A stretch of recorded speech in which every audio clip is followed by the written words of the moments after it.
Bonjour, nous sommes en direct de l'Africa Digital Expo édition 2020 à Abidjan. Je suis Mohamed Touré, donc senior manager en charge du département digital de Deloitte Côte d'Ivoire.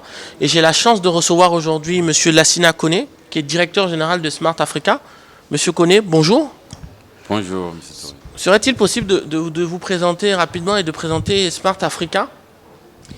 Bien sûr, merci beaucoup de m'avoir invité.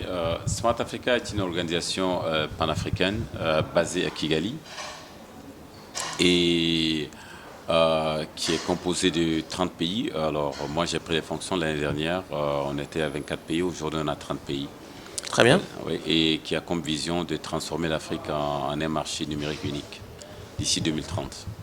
Très intéressant, très intéressant. Donc 30 pays d'Afrique aujourd'hui qui se regroupent pour donner une vision et insuffler une certaine digitalisation du continent, j'imagine.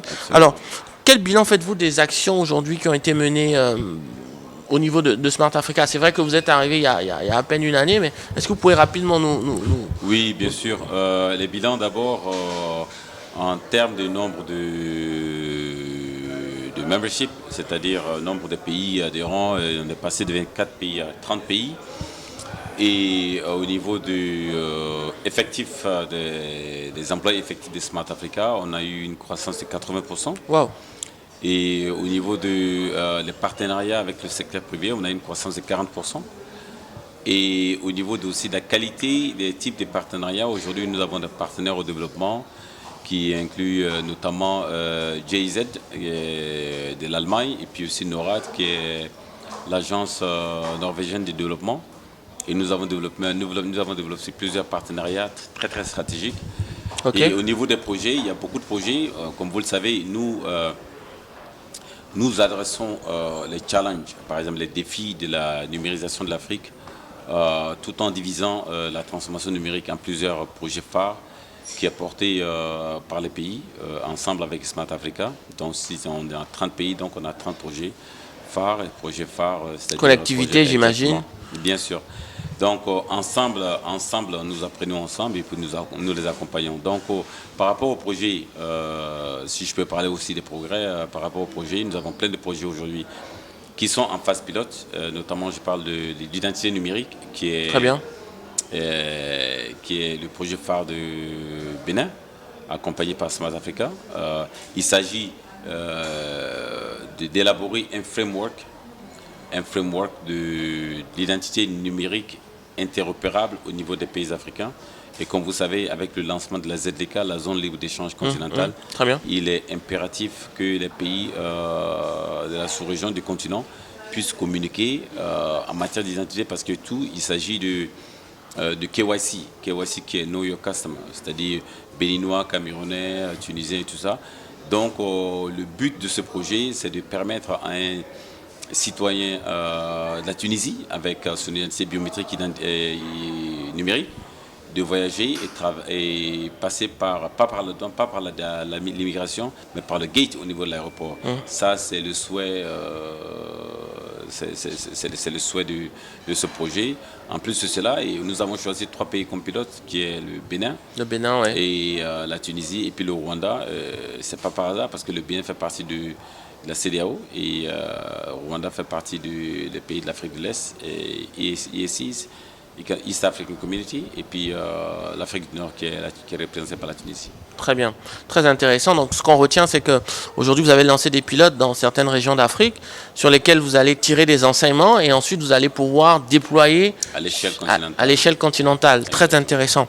Alors, quel regard aujourd'hui vous portez de la transformation digitale sur le continent? On voit qu'au niveau de plusieurs pays, il y a de nombreux projets qui sont mis en œuvre, projets de digitalisation de l'administration publique. Certains opérateurs aussi lancent des programmes de formation, d'accompagnement des populations. Au niveau de Smart Africa, quel est le regard aujourd'hui par rapport à toutes ces initiatives qui se font sur le continent? Merci beaucoup pour la question. En fait, nous, au niveau du Smart Africa, nous regardons dans l'ensemble. Et quand vous regardez les actions qui sont posées par le gouvernement, ainsi que le secteur privé, tout rentre dans le contexte des 5 piliers de l'économie numérique, qui est à savoir un gouvernement numérique, les entreprises numériques, l'infrastructure, et l'entrepreneuriat axé sur l'innovation, ainsi que la compétence numérique.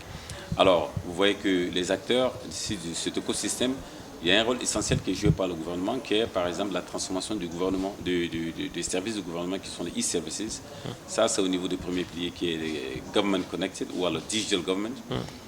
Et en plus de cela, le gouvernement est responsable, dans le nouveau pacte social, d'orienter l'environnement réglementaire au niveau des entreprises pour encourager, inciter les entreprises à être numérisées. Alors quand on fait cela, on n'oublie pas aussi que l'infrastructure est très importante.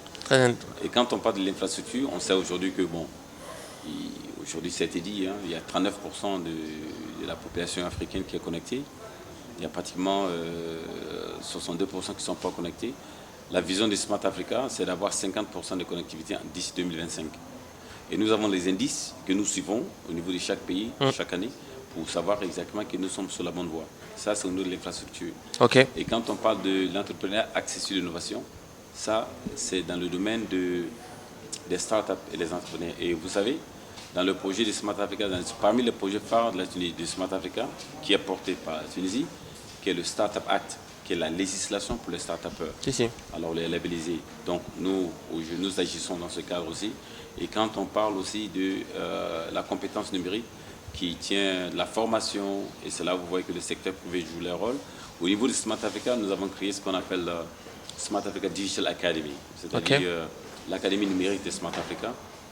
Il s'agit, comme on le dit en anglais, no one should be left behind, c'est-à-dire au niveau il s'agit des renforcements des capacités.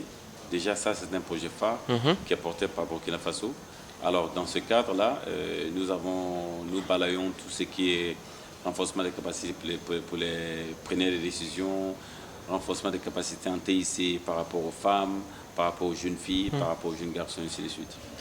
Très bien, très bien. Ça me permet de rebondir. On a beaucoup parlé d'éducation et d'accompagnement. Aujourd'hui, est-ce qu'il existe des programmes spécifiques adressés aux populations rurales? Absolument. En fait, quand on dit l'Académie numérique de Smart Africa, ça inclut tout exactement. Parce que c'est que nous réalisons. En fait, le danger ou alors le challenge, c'est quoi exactement? Est-ce que vous savez que 85% des emplois de 2030 n'ont pas encore été créés? Alors, ça pose un challenge. Et quand tu regardes aujourd'hui, l'éducation en Afrique, ça a besoin de réformes. Réformes, c'est-à-dire, nous avons un fossé, pas seulement un fossé numérique, je parle de fossé de renforcement des capacités au niveau des citoyens lambda, qui n'est pas du tout numérique. Alors, nous procédons en ce moment dans ce programme de SADA, Smart Africa Digital Academy, c'est d'adresser l'alphabétisation numérique au niveau de la zone rurale. Très bien. Ça, c'est très important.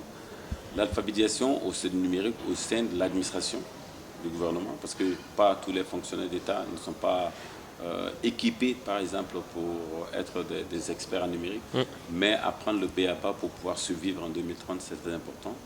Et aussi, nous avançons rural, les administrations, et puis aussi les preneurs de décisions au niveau des ministres et des directeurs généraux. Très intéressant. Donc on voit bien qu'on a le volet aussi bien secteur privé que secteur public qui est accompagné. Peut-être une petite dernière question sur les nouvelles technologies et la 5G.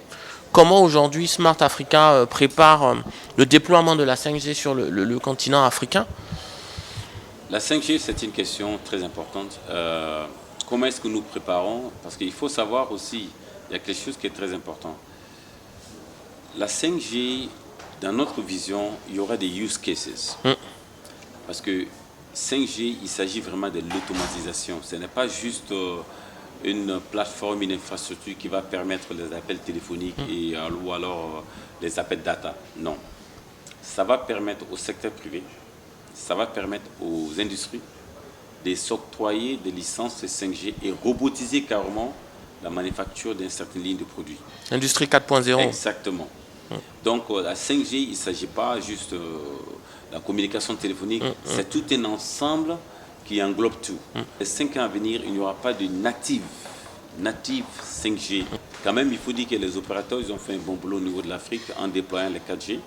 Et jusqu'à présent, il y a une grande partie de l'Afrique qui bénéficie seulement de 3G. Donc il y aura vraiment une combinaison de 3G, 4G et aussi de la 5G. Et la 4G, certainement, ça peut servir dans les backrolls, comme vous le savez. Au niveau des 5G, ça a besoin de beaucoup d'antennes, beaucoup de pylônes et tout et tout. Mais la 5G, c'est au-delà de tout ce que nous pouvons imaginer en matière d'automatisation et ça va au-delà de la communication en mobile et mobile. Monsieur Koné, merci. Merci beaucoup de m'avoir invité.